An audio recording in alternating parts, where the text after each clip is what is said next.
When I first started my channel, I wasn't actually trying to become a YouTuber. I didn't, and I still don't, really have a plan. I've always just kind of done things, and it's worked out so far. When I first started, I made a video on the game Outward, because I liked it. I felt it was unique, and I wanted to express that to other people. And then I made Outward build videos, and they worked out. And then right after that, I switched to making Monster Hunter Rise videos with no forewarning. I made some long sword tutorial guides, and they did decently well. And then I just started talking about controversial subjects in the community, and expressing my thoughts and giving my evidence, and talking about whatever I wanted, really. And then I started a podcast. And then I made a video disagreeing with Gaijin Hunter, a much bigger, more well-established, and more popular Monster Hunter YouTuber. All of this worked out really well for me. But at the same time I realized I'm simply not the kind of person that can cover one game or one topic endlessly for years. I simply lack the grit to keep talking about a subject that I've already lost interest in. And Monster Hunter Rise was definitely something I had already lost interest in. It ended up being not as good as I had hoped. Luckily for me, I was a big Dark Souls fan. And they started to be some very credible rumors that Elden Ring was going to get a trailer or some information soon. And so without a second thought, I completely shifted the direction of my channel. I wanted to be there to cover Elden Ring all the way until its release, and make content for it post-release as well. For years I've had Dark Souls theories that I've wanted to get out there in some way or another, and I was like, this is my chance. This is my opportunity to talk about Dark Souls lore that I've always wanted to, and be there at the forefront in talking about Elden Ring lore. And I did that. I added to the repertoire of things that I had been doing, things like Dark Souls lore videos, commentaries on the PvP, a video essay about the difficulty argument, and I even started inviting Dark Souls content creators to my podcast. And honestly, I'm very grateful to them for coming because at the time I really didn't have anything in the way of Dark Souls content. At the time I was still primarily a Monster Hunter channel. I was just now barely starting to do the kind of content that I was interested in. I was a newcomer to the Dark Souls community, and Lore Hunter did me the favor of coming onto my podcast and talking to me, even though he was a far more established person in the community. My Elden Ring content was extremely popular. I'm so grateful for how welcoming Elden Ring players were to someone like me that just came out of nowhere and started talking crazy things about metaphors and themes. Both the Monster Hunter community and the Dark Souls community, the Elden Ring community, have been really good to me. And so I think it's appropriate to explain to anybody that's waiting for new videos from me how I'm going to go about approaching making those videos. My approach to content from here on in. My approach is pretty much going to be exactly the same as what I've been doing so far. When the Elden Ring DLC is announced, I will be heavily covering it, and I will continue to cover it all the way up until it is released. And once it is released, I will continue to cover the game and make content for it for a long time after. When Monster Hunter 6 is announced, I will do the same for it. I'll cover Monster Hunter 6 from announcement to release, and then continue covering until I eventually lose interest. I'll also be doing the exact same thing for other games and other titles that I'm particularly interested in. For example, I eventually want to cover Breath of the Wild 2. I intend to make a lot of interesting videos about Zelda in general as we get more information about Breath of the Wild and as interest to that topic increases. I'll make lore videos regarding Zelda. I'll talk about some of the controversies in the community.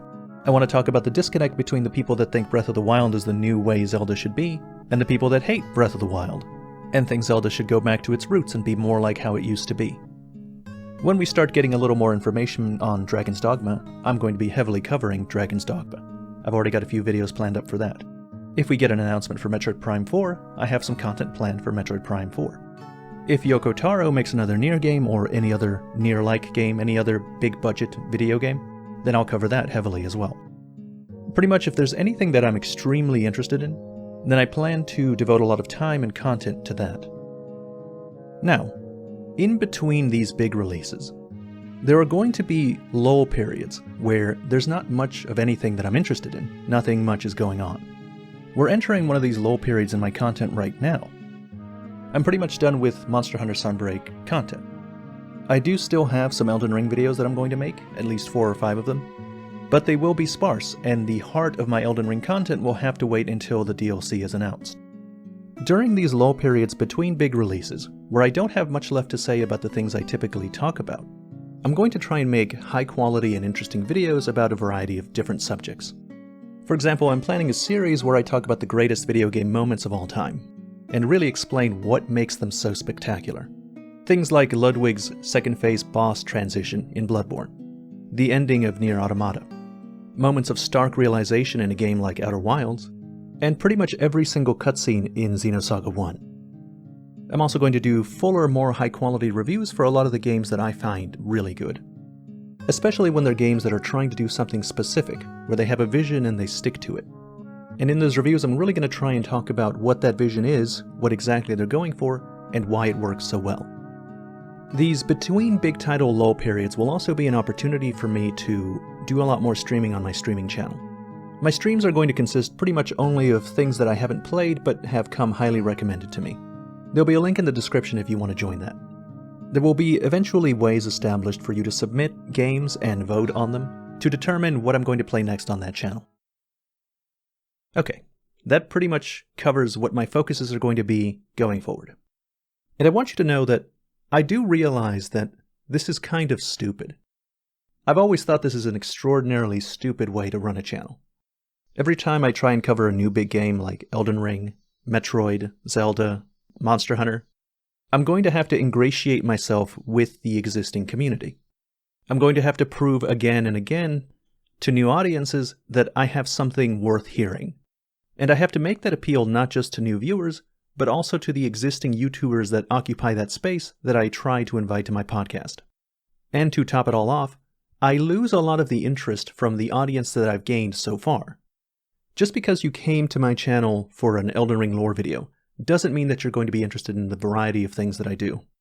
You're not going to be interested in seeing a podcast about Monster Hunter. There's no reason to think at all that you're going to be interested in me struggling to make Zelda content. You came for Elden Ring lore, and that is some of my sparsest content.